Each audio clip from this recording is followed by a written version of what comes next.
What if I told you some spirits never left their graves, and tonight they might be watching you? If you love ghost stories, hit subscribe, tap like, and share this video so we can bring you even more terrifying tales. Subscribe, like, share to keep the ghosts coming. The beginning of every curse often hides itself in the guise of something ordinary, an object passed from hand to hand, a family heirloom cherished for its beauty, or a childhood toy stitched with promises of comfort. So it was with the doll named Amelia. To look at her in the daylight, with her porcelain cheeks uncracked and her brown glass eyes gleaming softly in the sun, one might have thought her a simple relic of the early 20th century, an artifact of playrooms long since silenced by time. Yet beneath her painted lips lay a silence too deep, an echo too vast, and in her stillness there trembled the faintest pulse of something not human. The legend begins, as all legends do, with a family. It was New Orleans in the year 1922, a city caught in the strange dance between its colonial past and the modern age. The streets still carried the music of brass bands and the scent of magnolias.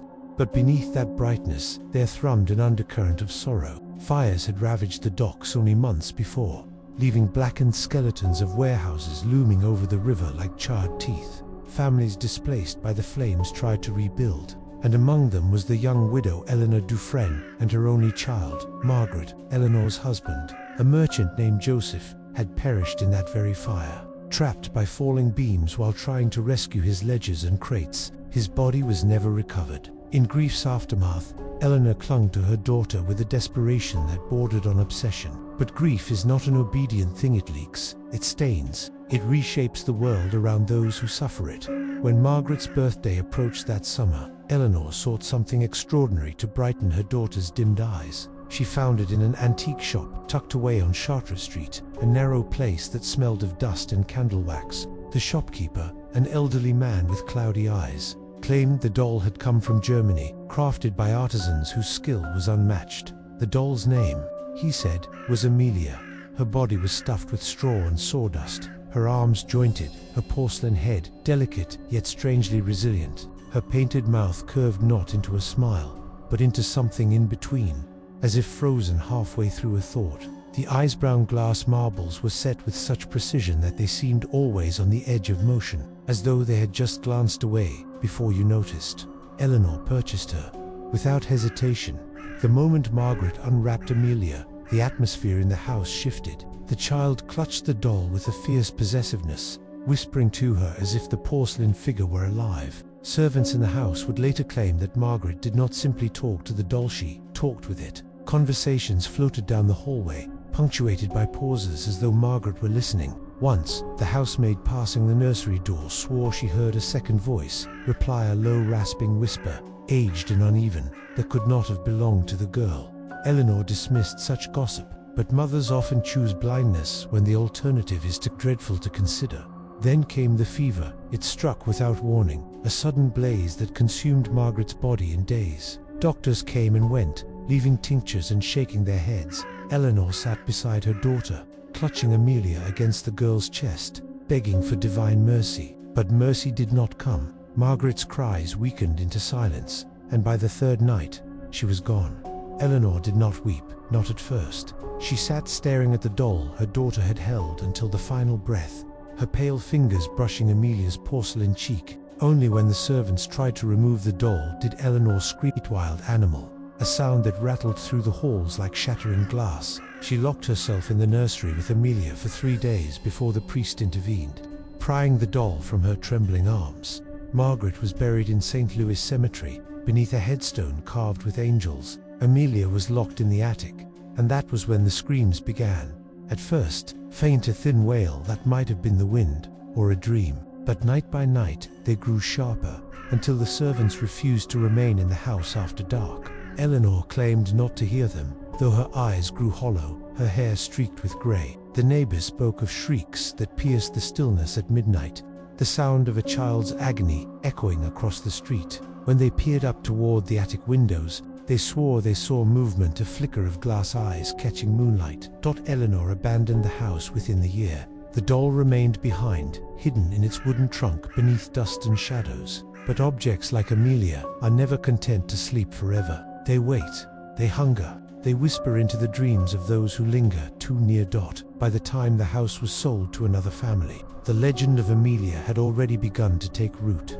Thus begins the story, not only of a doll, but of a curse that would stretch across a century, attaching itself to whoever dared to claim Amelia as their own. She would pass from family to family, museum to museum, her porcelain face unchanging while lives around her frayed, unraveled, and fell into shadow. Her screams unearthly, mournful, furious would carve their place into America's haunted folklore, earning her the name whispered in fear, the screaming doll of America. And this is where our tale widens, where the corridors of time stretch open, and where we must follow Amelia's journey through decades of terror, each step a descent deeper into the labyrinth of the supernatural, the spiritual, and the unknown. For Amelia is not just a doll, she is a vessel, and vessels, once filled, do not easily empty. There is a moment, in every haunting, when skepticism bends beneath the weight of experience. At first, the mind clings to explanations, the wind, the settling of old wood, the tricks of light, the frailty of nerves. But then comes the moment that leaves no room for denial, the instant when the veil lifts, and something looks back at you from the shadows. With Amelia, that moment came not once, but again and again, to every household who dared to house her. When the Dufresne estate was sold in 1924, the new occupants were the Boudreau family, an affluent couple with 3 children. They were aware of the house's history but dismissed it as superstition. Nothing more than gossip passed through the grapevine of New Orleans society. For a while, the house was quiet. The children laughed in the halls, the family held gatherings in the parlor, and the attic remained locked, its trunk of forgotten belongings untouched. But curiosity is a stubborn seed, and children are fertile soil for it.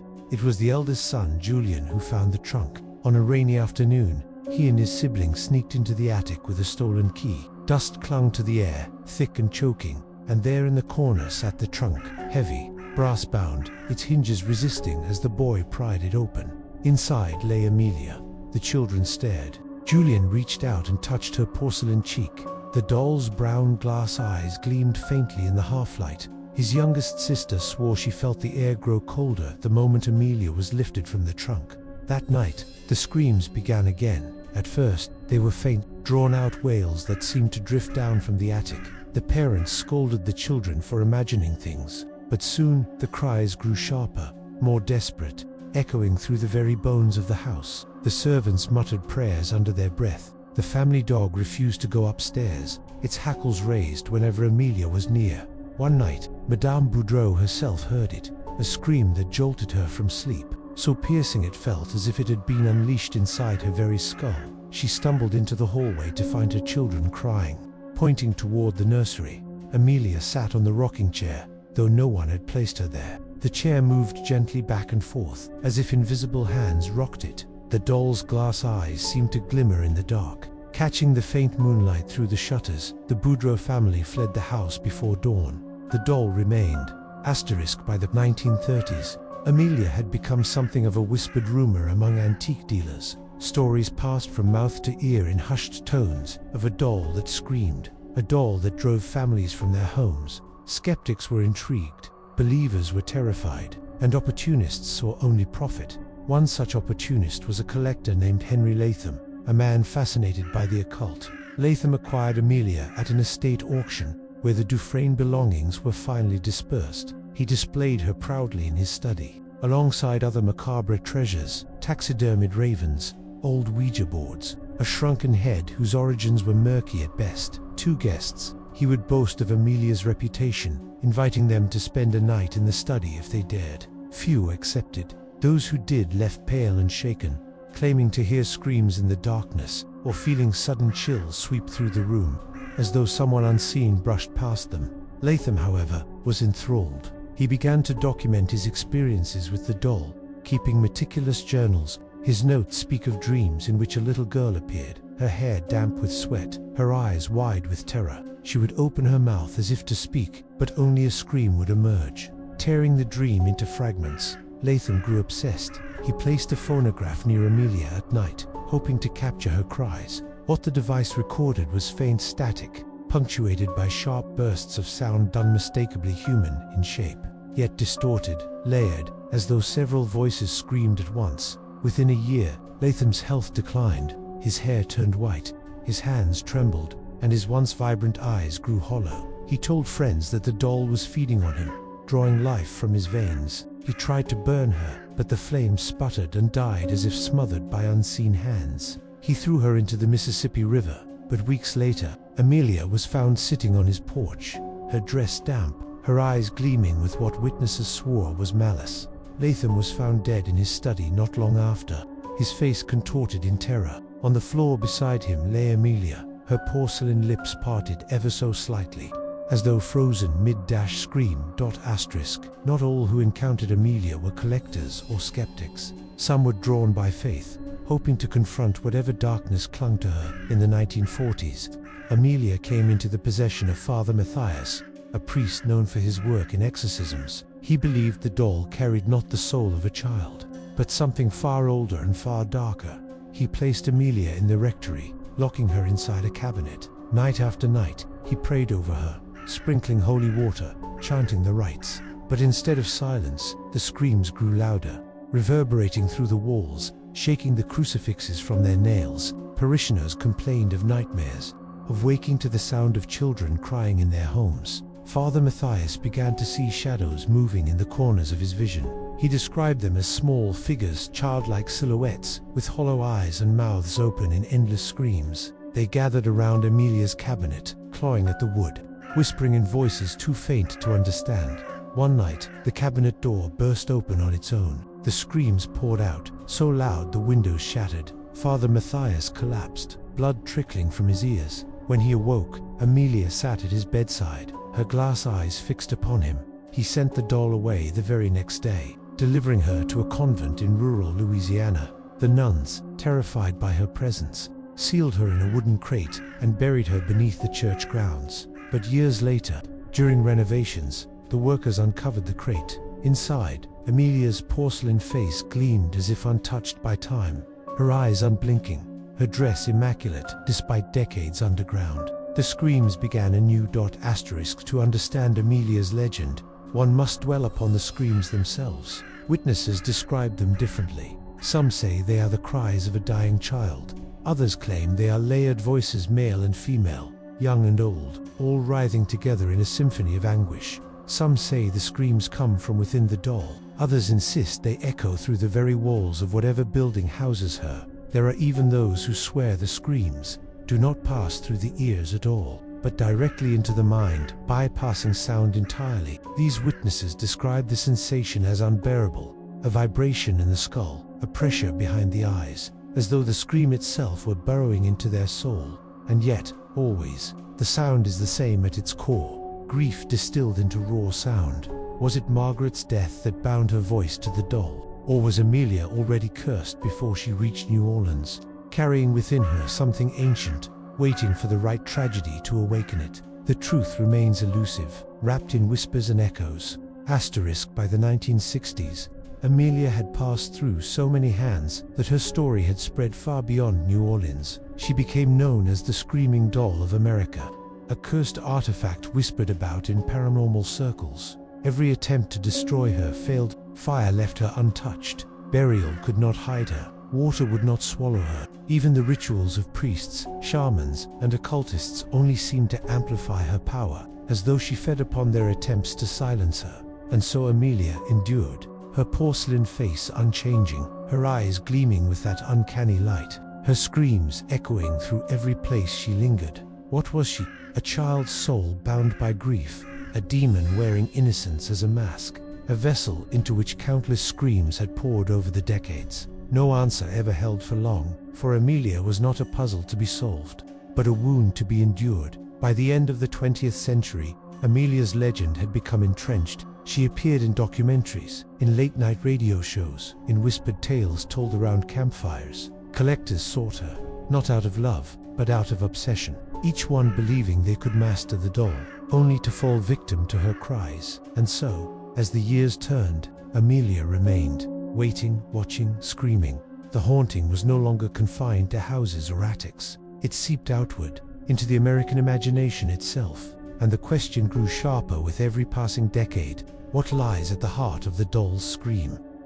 There is a threshold in every haunting, a moment when the whispers swell into roars, when the shadows no longer merely flicker at the edge of sight, but step forward into the light. For Amelia, that threshold had been crossed again and again across decades, each time drawing her keepers deeper into the spiral of dread. But by the late 20th century, her story was no longer that of a cursed doll passed from family to family. She had become something else, a living myth, an echo that stretched far beyond the porcelain body in which it was housed. To confront Amelia was no longer to confront a doll, it was to confront a force, a presence, a scream that seemed to tear open the veil between the living and the dead. In 1982, Amelia came under the scrutiny of the American Paranormal Society, a group of investigators who had built their careers on debunking haunted houses and exposing fraudulent mediums. They were skeptical but intrigued by Amelia's reputation, drawn to the consistency of the reports, the screams, the visions, the inability to destroy her. The doll was transported to their headquarters in Pennsylvania, where she was placed inside a reinforced glass case. Cameras were installed around the clock, audio recorders set to capture every vibration. For the first week, nothing occurred. The team grew restless, convinced Amelia was nothing more than a clever hoax. But then, on the 8th night, the recordings captured something that froze even the most cynical investigators. At precisely 3:07 a.m., the audio equipment picked up a sudden burst of sound, a scream so sharp it caused the speakers to distort, a layered cry that seemed to come from multiple throats at once. At the same instant, the video feed showed Amelia's glass eyes flare with light, just for a fraction of a second, as though a spark of life flickered within. From that night onward, activity escalated. Shadows darted across the rooms. Investigators reported feeling sudden icy gusts of air, even when all windows were sealed. One woman swore she heard her deceased mother's voice calling her name, though the playback revealed only screams. The climax came when the lead investigator, Dr. Alan Mercer, decided to confront Amelia directly. He entered the chamber alone, equipped with nothing but a recorder and his notebook. For 2 hours, nothing happened. But then, according to witnesses outside the chamber, a deafening scream erupted not from the speakers, but from the very walls. The lights flickered violently. When they opened the chamber, Mercer was on the floor, blood trickling from his ears, his face pale as parchment. He survived, but his mind did not. For the rest of his life, he muttered incoherently about the hollow mouths and the children in the dark. He never spoke a full sentence again. The Paranormal Society locked Amelia away, vowing never to open her case again. But the screams continued, recorded faintly every night, as if mocking the glass that sought to contain them.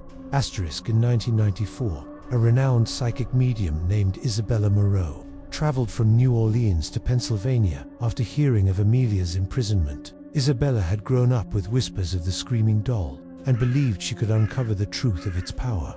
Granted a private session, she sat before Amelia's case in a dimly lit room. Witnesses later claimed Isabella entered a trance within minutes, her body trembling, her eyes rolling back until only the whites were visible. She began to speak in a child's voice, weak and feverish. "Where is my mother? Why is it so dark?" The witnesses shivered. They believed Margaret, the child who first owned Amelia, was speaking through her. But then Isabella's tone shifted, deepening, turning into something guttural and inhuman.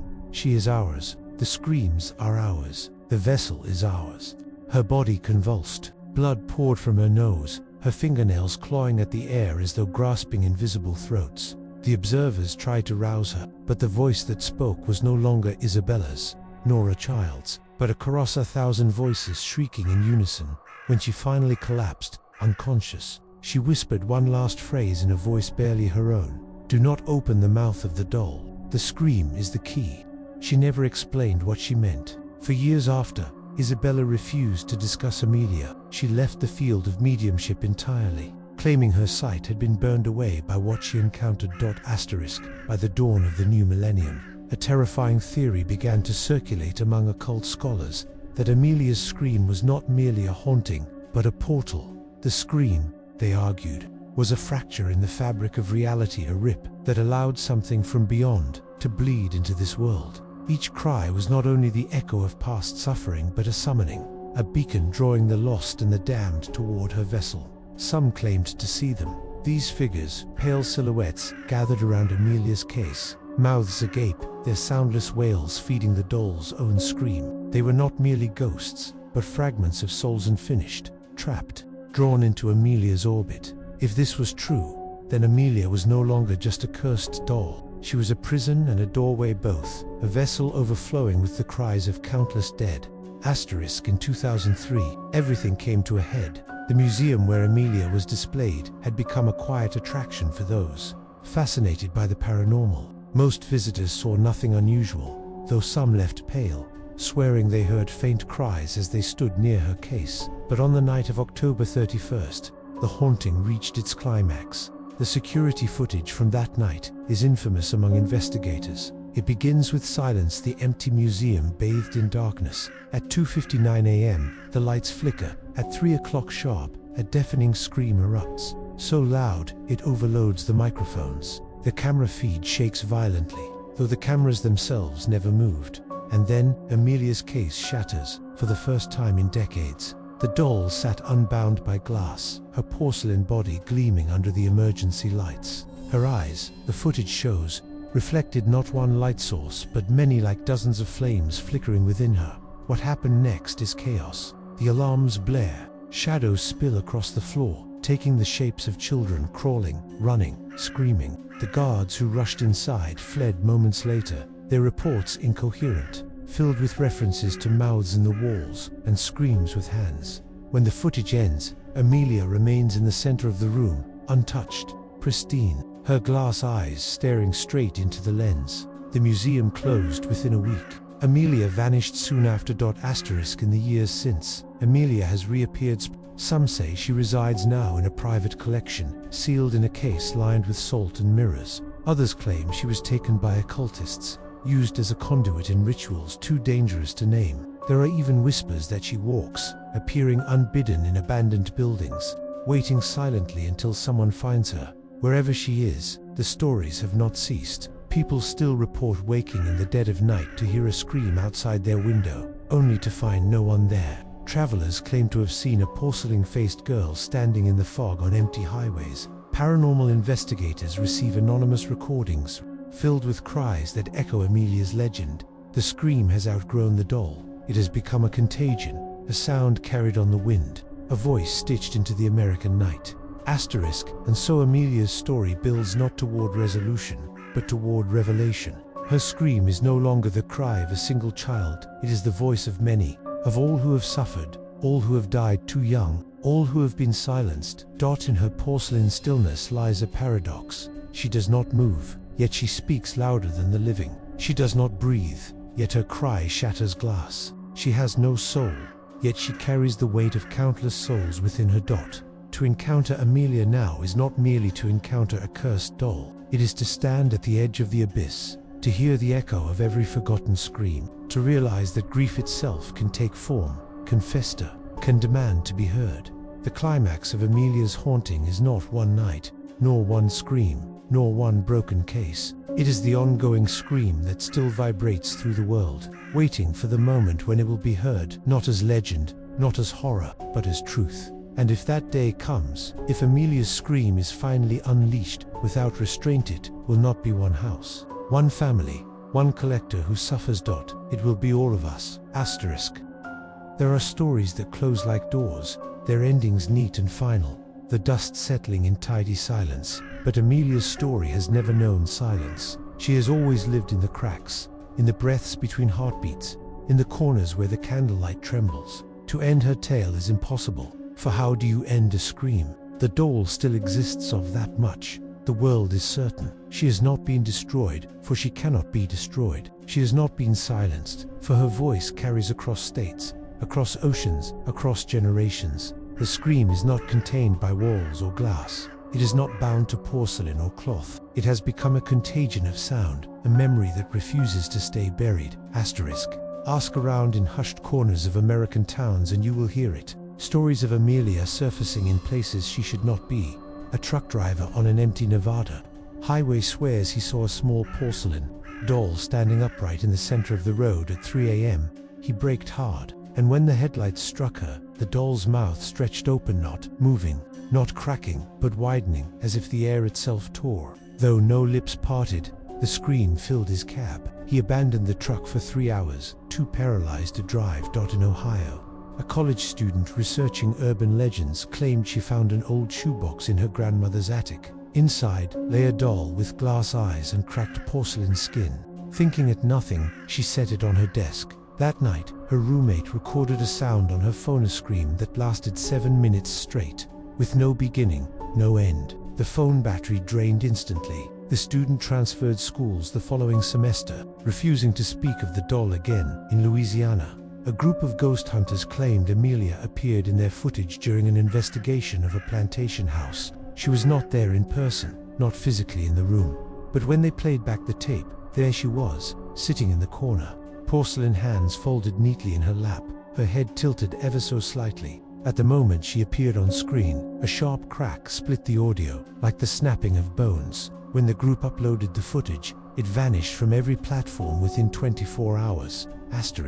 One of the most chilling accounts comes from a man only known as the Collector, who gave an anonymous interview in 2017. His voice was distorted, his face shadowed, but his words remain etched into every serious discussion of Amelia's curse. You don't own Amelia, she owns you. The moment you bring her into your home, she knows you. She knows your fears, your losses, your grief, and she will scream them back at you until you are hollow. I thought I could contain her with salt, with glass, with prayer, but you cannot contain a wound, and Amelia is the wound. She is the mouth of sorrow itself. When you hear her scream, you are not hearing her, you are hearing yourself, multiplied 1,000 times. When asked if he still possessed Amelia, the Collector only laughed, a low, broken laugh that dissolved into static before the feed cut off. No one has been able to trace him since. Over the years, scholars, skeptics, and believers alike have debated Amelia's essence. Was she cursed by Margaret's grief?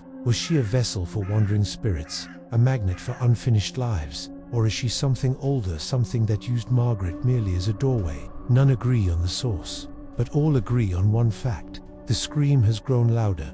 It is no longer confined to sightings of the doll. People report hearing it in their dreams, in empty buildings, even in sudden bursts over the radio static. Pilots claim to have picked it up on long-haul flights across the Atlantic. Children hum its cadence without knowing the story. It has become folklore and infection both. A legend that bleeds into reality, a sound that will not be buried. The most recent documented sighting occurred in 2022 at an abandoned church in upstate New York. Paranormal investigators exploring the ruins claimed to hear faint crying as they set up their equipment. As they entered the sanctuary, their cameras recorded something that chilled them to their cores. Amelia sat upon the altar, not placed, not left, not propped. She sat, as if she had chosen the seat herself, her glass eyes reflecting the broken stained glass above. At exactly 3:07 a.m., the church's bells rang, though they had long since rusted into silence. And then came the scream. It was louder than anything they had recorded before. A wave of sound, so violent, it shattered the camera lens. One investigator claimed his chest seized as though invisible hands were squeezing his lungs. Another swore she saw the pews crawling with shadow children, mouths open wide, though no sound came from them.